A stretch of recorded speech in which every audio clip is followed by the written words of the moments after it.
Everyone, চলো আজকে মসুর ডাল দিয়ে মিষ্টি কুমড়ো দিয়ে একটা রেসিপি করা যাক। তো প্রথমে আমি মসুর ডালটা বসাই দিচ্ছি। এখানে কুমড়োগুলো ছোটো ছোটো করে কেটে রাখছি। মসুর ডালটা মানে অর্ধেক সিদ্ধ হয়ে গেছে। ওর মধ্যে কুমড়োগুলো আমি দিয়ে দেবো।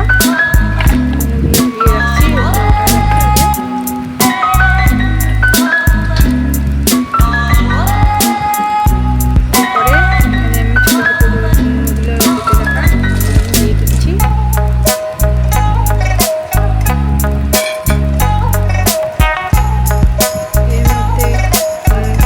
কাঁচা লঙ্কা আর রসুন এগুলো আমি দিয়ে দিব।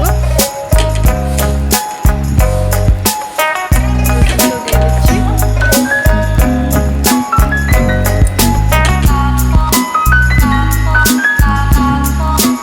তারপরে হলুদ দিব পরিমাণ মতো, দিয়ে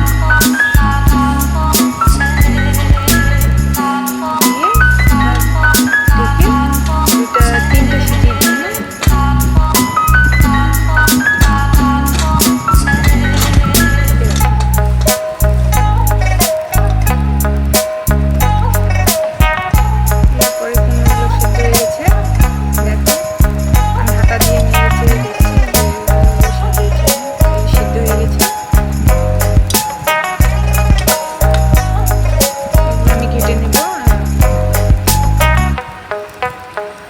কড়াই বসে দিছি।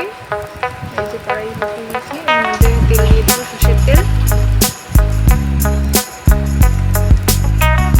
পাঁচফোড়ন দিলাম, শুকনো লঙ্কা, তেজপাতা আর পেঁয়াজ কুচি দিয়ে দিব।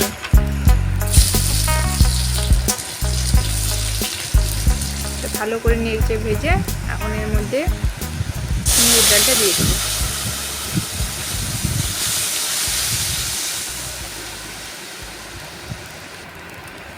এই দেখো বন্ধুরা, আমরা কুমড়ো এবং মসুর ডালের রেসিপি। এরপরে লবণটা দিয়ে দিই।